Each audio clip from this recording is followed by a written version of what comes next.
नमस्कार दोस्तों, बहुत-बहुत स्वागत है आप सभी का अपने इस परिवार में। मैं मोहित शर्मा, आपको एक बेहतर जानकारी आपको आज देने वाला हूँ। मैं किसी शेयर के बारे में पर्टिकुलर नहीं बताने वाला हूँ आज। दोस्तों, आज किसी भी शेयर को खरीदने से पहले उसके बारे में क्या-क्या चीज़ें बहुत ही मोस्ट इम्पोर्टेंट होती हैं, वो मैं आज आपको बताऊँगा।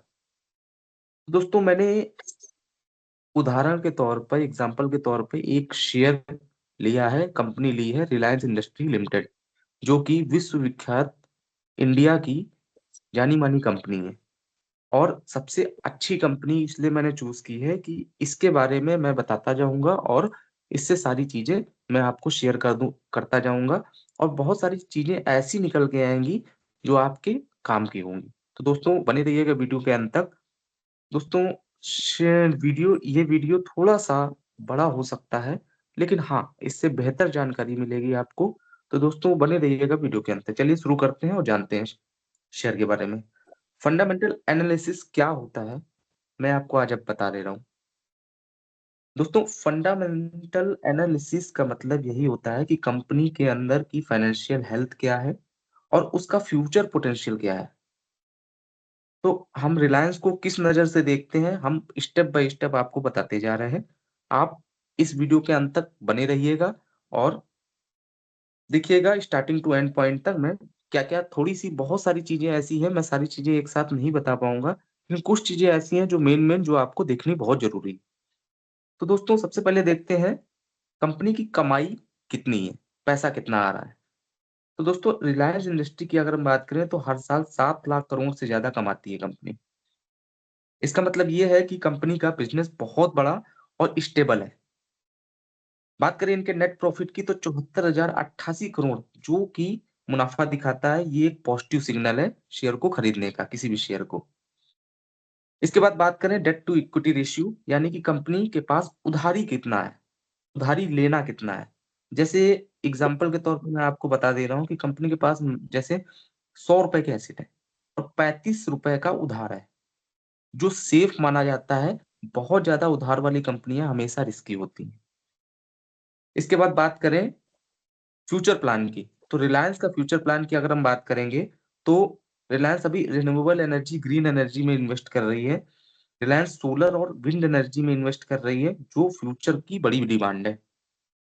इसके बाद सेकंड पॉइंट पे आते हैं, इनका रिटेल और डिजिटल बिज़नेस फ्यूचर में है। जियो और रिलायंस रिटेल बहुत फास्ट ग्रो कर रहा है, जो नए प्रॉफिट के दरवाजे ओपन करता है। दोस्तों, अभी भी रिलायंस जियो बहुत ही अपने अच्छी ग्रोथ पर है, तो ये भी इनका फ्यूचर प्लान बहुत अच्छा है। बात करें इनकी इंडस्ट्री और कॉम्पिटिटर की, तो रिलायंस के जो कॉम्पिटिटर हैं, उसमें शामिल हैं अडानी ग्रुप, टाटा ग्रुप। वो भी स्ट्रॉन्ग है, लेकिन रिलायंस की लीडरशिप इतनी अच्छी है और कंसिस्टेंसी इतनी अच्छी है, इसकी कंसिस्टेंट ग्रोथ इसे लीड पर रखती है। बात करें इनके कंक्लूजन की, तो दोस्तों, रिलायंस का जो बिज़नेस मॉडल है, वो लॉन्ग टर्म के लिए स्ट्रॉन्ग है। अगर आपको 5 से 10 साल, 15 साल के लिए इन्वेस्ट करना है, तो ये एक अच्छा ऑप्शन हो सकता है। अब हम आगे बढ़ते हैं टेक्निकल एनालिसिस। तो दोस्तों, technical analysis short term price movement को समझाने का एक टूल होता है। ये ट्रेडर के लिए बहुत हेल्पफुल होता है। तो जिसमें हम आपको बता दे रहे हैं कि जैसे जैसे price movement, candle stick chart हो जो होता है, जिसमें अब मैं स्टेप बाय स्टेप आपको समझा देता हूँ। जैसे रिलायंस का प्राइस 2500 से 2700 की रेंज में मूव कर रहा है, ठीक है? और अगर प्राइस 2700 के ऊपर जाए, तो ये सिग्नल है कि स्टॉक और ऊपर जा सकता है। अगर वही प्राइस 2500 के नीचे जाए, तो ये सिग्नल है कि स्टॉक नीचे गिर सकता है। अब इंडिकेटर का यूज़ कैसे करना है? जैसे मान लीजिए कि मूविंग एवरेज सिंपल देखना है। जैसे 50 दिन का मूविंग प्राइस आपने उठा लिया। एग्ज़ाम्पल के तौर पे बता देना है, जैसे ₹2590 प्राइस है और 200 दिन का एवरेज प्राइस मैंने उठा लिया ₹2550 का और मान लीजिए करंट प्राइस अभी चल रहा है ₹2600। इन दोनों एवरेज के ऊपर है, जो बुलिश सिग्नल है। अब इसके बाद आगे बढ़ते हैं आरएसआई, रिलेटिव स्ट्रेंथ इंडेक्स। अब आरएसआई आपको कैसे चेक करना है? रिलायंस का आरएसआई जैसे 55 है, जो न्यूट्रल जोन पे है, मतलब ना ज्यादा बायर है ना ज्यादा सेलर है। और अगर इनको मिलाकर सपोर्ट और रेजिस्टेंस आपको चेक करना है, तो सपोर्ट जैसे 2500 जहां से प्राइस गिरना रुकता है, जैसे मान लीजिए एग्जांपल के तौर पे 2500 और 2700 के बीच में सबसे नीचे 2500 है जहां से प्राइस रुक जाता है, और रेजिस्टेंस आपका 2700 है जहां से प्राइस ऊपर जाना रुकना रुकता है। और इसके बाद अगर ट्रेडिंग करनी है तो आपको क्या करना चाहिए? तो मैं आपको बता दे रहा हूँ। जैसे बाई सिग्नल आपको देखना है जब प्राइस 2700 तोड़कर ऊपर जाए, और सेल सिग्नल आपको देखना है अगर प्राइस 2500 के नीचे आए। तो दोस्तों, इसमें मैं आपको एकदम सिंपल तरीका बता दे रहा हूँ कि लॉन्ग टर्म इन्वेस्टर के लिए रिलायंस का बिजनेस स्टेबल है और ये एक अच्छा स्टॉक है फ्यूचर ग्रोथ के लिए। और शॉर्ट टर्म ट्रेडर के लिए बाई करो जब प्राइस 2700 के ऊपर जाए, स्टॉप लॉस सेट करो 2500 पर ताकि ज्यादा लॉस आपको ना हो। तो ये कुछ बेसिक चीजें होती हैं। इसके बाद और भी बहुत सारी चीजें होती हैं, जैसे स्टॉक पी चेक करना है आपको, बुक वैल्यू चेक करनी है, बुक वैल्यू से करंट प्राइस कितना चल रहा है। इसके बाद आपको आरओसीई चेक करनी है, आरओई चेक करनी है, फेस वैल्यू देखनी है आपको। जैसे मैक्सिमम यहाँ पे चार्ट कैंडल लगा लेना है कि प्राइस प्राइस का मूवमेंट देखना है आपको।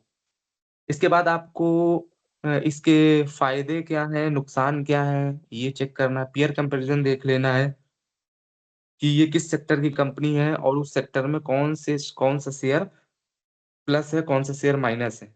इंडस्ट्री पी देखना है, इंडस्ट्री पी से पी रेशियो ज्यादा है कि कम है, आपको शेयर महंगे में मिल रहा है कि सस्ते में मिल रहा है। प्रॉफिट प्रॉफिट आफ्टर टैक्स देखना है, रिजर्व कितना है उसके पास, सेल उसकी देखनी है। इसके बाद आप देखना है, इसके बाद देखिए क्वार्टरली रिजल्ट देखना है, quarter by quarter sale growth हो रही है कि नहीं हो रही है।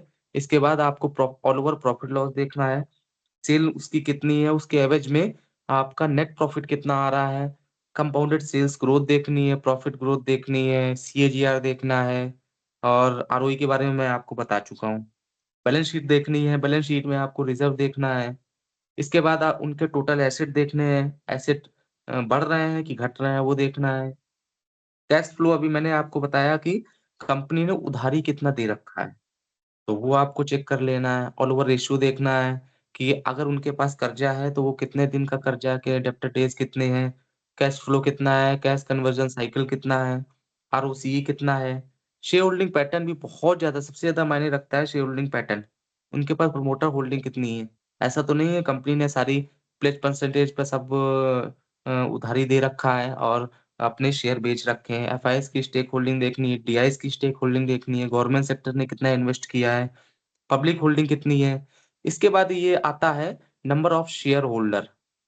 नंबर ऑफ शेयर होल्डर अगर प्लस हो रहा है तो ये समझ लीजिए कि कंपनी में पब्लिक इन्वेस्ट कर रही है, शेयर होल्डर इन्वेस्ट कर रहे हैं। तो इसका मतलब जब शेयर होल्डर इन्वेस्ट करते हैं तो एक तरह से चांसेस होते हैं कि कंपनी कंपनी कभी भी घाटे में नहीं चल रही है। एक तरह से ये मान के चलिए कि बहुत लोगों की इसमें एनालिसिस लगी होती है, लगातार एवरेज में शेयर होल्डर बढ़ रहे हैं तो इसका मतलब यही है कि बहुत लोग एनालिसिस करके शेयर को खरीद रहे हैं।